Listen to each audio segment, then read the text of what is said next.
What is going on, my pilot brethren, and welcome back to Titanfall 2. Today we got an interesting comparison video between two fan favorites, the Alternator SMG and the R-97 SMG. Particularly in the PC player space, these are very common, but on console they can be seen often too. The Alternator is your twin-barrel submachine gun, and therefore it's going to do very high damage. It kills in 3 bullets within its most effective range. The R-97 does not kill quite as fast or do as much damage. It kills in 5 bullets within its most effective range. However, it fires significantly faster, making it much more consistent and much more forgiving of missed shots. Now, the Alternator has always been my personal favorite, but the R-97 has its place in the meta too. When you look at a gun like the Alternator, like I said, you got high damage, you got a low to moderate rate of fire, you have a very low ammo pool, and a pretty moderate to high recoil pattern. So, this doesn't sound too great at first, but there are some strategies we can use to mitigate these problems, particularly burst firing and tap firing the weapon. This solves 2 problems. It solves the small ammo pool problem because you're firing slower, and it solves the recoil problem because when you burst fire, particularly when you tap fire bullet by bullet, that recoil almost completely disappears. The R-97 is a bit more of a straightforward weapon. You hold down the trigger, burst fire maybe at a longer range and help you control the recoil. And there you go, you got a bullet hose. It is the bullet hose of this game. Like I said, it doesn't go quite as close, but it's excellent at close range. I think the Alternator is a weapon since it does higher damage and it can control better at long range with tap firing. It's more suited for those medium range engagements when you want to confront assault rifle players, that annoying player with an R201.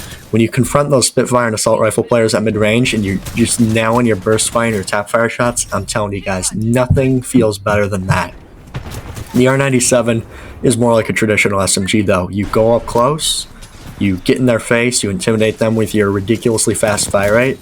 And when I say intimidate, I mean it. When I hear an R-97, I am more scared than I am with any other SMG. I don't know what it is about it, but the sound of it is just menacing.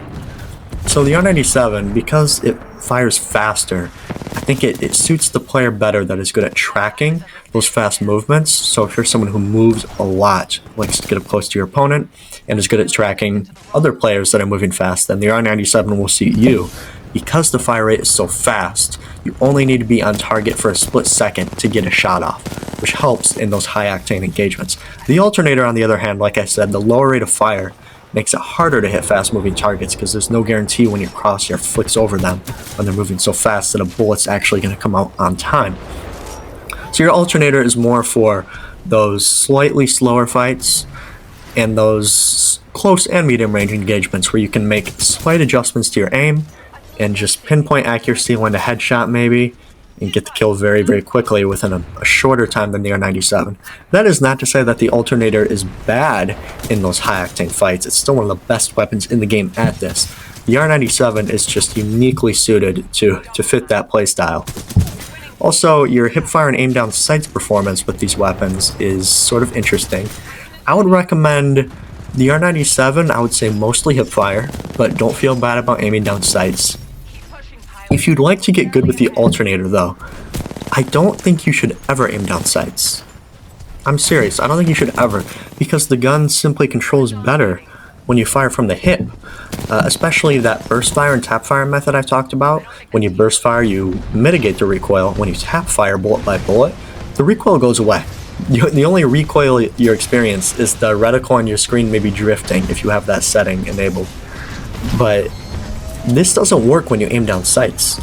So if you aim down sights with the Alternator, you lose the opportunity to control the recoil. So I think while aiming down sights might appear to help you at first, it might lower your sensitivity a little, especially if you're on controller. If you want to become a god with the Alternator, you need to learn how to hipfire because that is the best way to raise your ceiling with the weapon. The R-97 is a little bit different. The gun sometimes feels like it controls maybe a little bit better when aimed down sights, and it can feel more comfortable. So there's not a whole lot wrong with doing this when you're a decent distance away from your opponent and when you're not moving yourself. It's okay, right? If it doesn't hurt you, then go ahead and do it.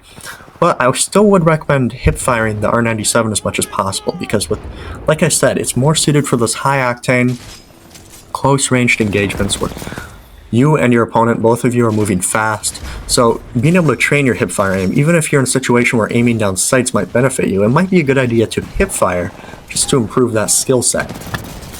And as far as attachments goes, I would say both of these weapons you should run Tactical. Tactical to me is just overall the best perk in the game, so I would definitely use it. The tacticals in this game are generally just very powerful across the board. The grappling hook allows you to travel at ridiculous speeds. Stim is pretty much just, you know, press one button and you win the game, and you become almost impossible to hit. Phase shift is just to get out of jail free card, and it's very unpredictable. And even Pulse Blade, right? Pulse Blade and Amped Wall. Amped Wall is great against Titans. The tacticals are so good. Running a tactical will allow you to exponentially be better as you play, because as soon as you get a kill, you're going to be able to take your tactical into the next fight and have a greater chance of winning that, and then that will help you get another tactical, and etc.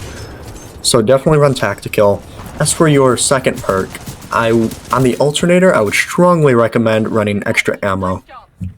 I personally cannot fathom going into the battlefield with 20 bullets in an Alternator, and extra ammo, it only adds 5 bullets, which may not sound like much, but I have tried the Alternator without extra ammo, and if I had $1 for every time I left an opponent at one shot, at 1 HP or one shot with the Alternator and ran out of ammo without extended mags, I would be very rich. The R-97 doesn't require extra ammo to the same degree because it has 40 bullets in the clip. Yes, granted, the gun fires faster than the Alternator, but the mag still lasts quite a bit longer, so it doesn't feel as necessary. That being said, I still run extended mags because I just feel like, relative to speed loader, it's much more common to die because you ran out of bullets and you just need another split second to land another shot. It's much more common to die that way than it is to die because your reload was too slow. And anyways, I don't really need a fast reload, because if I do run out of ammo and I'm in a gunfight with high pressure, then I'm probably switching to my RE45 auto or the P2016, right? Like, those guns they're solid. They're not great, but they're solid. They're enough to quickly finish off kills. And they're usually a better alternative than waiting for a reload. So I would recommend extra ammo on both, but if you're attached to that speed loader, of course run it. As for Gunrunner, I don't think Gunrunner is a great perk.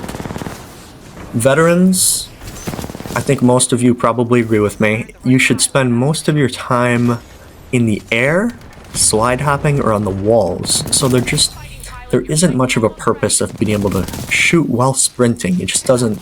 Ideally, you should be slide hopping, right? So you won't need it. Gun ready, like I said, you don't really want to aim down sights much with these weapons when you're trying to get good with them, so I would avoid gun ready as well. And extra ammo and tactical, you just cannot go wrong with those perks, man. For sights, don't run threat scope. Like I said, threat scope is bad, it takes away a perk, but that's pretty much all I got, guys. Great weapons. Tacticals, I forgot about tacticals. Tacticals, I feel like the Alternator works really well with grapple, because like I said,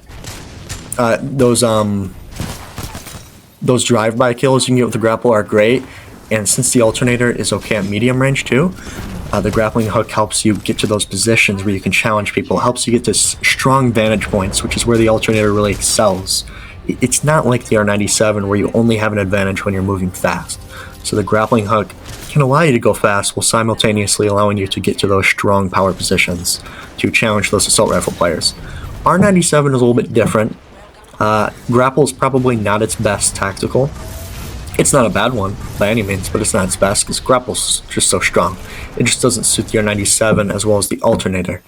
Ignore the clips in the background. I know I use grapple with the R-97. I cannot keep myself away from the grappling hook, though. I just love it so much, so it's not going to happen. But I would say phase shift and stim work well with the R-97. Phase shift is an obvious one, because you're going to be in those high-octane, high-risk environments. Since you have to get in such close range, often you need to put yourself in a dangerous position.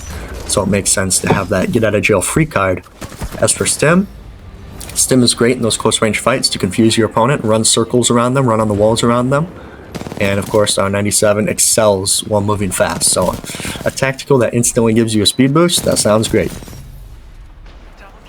With all that being said, I want to thank you all for watching. Make sure to subscribe to the channel, leave a comment, and leave a like. Thank you.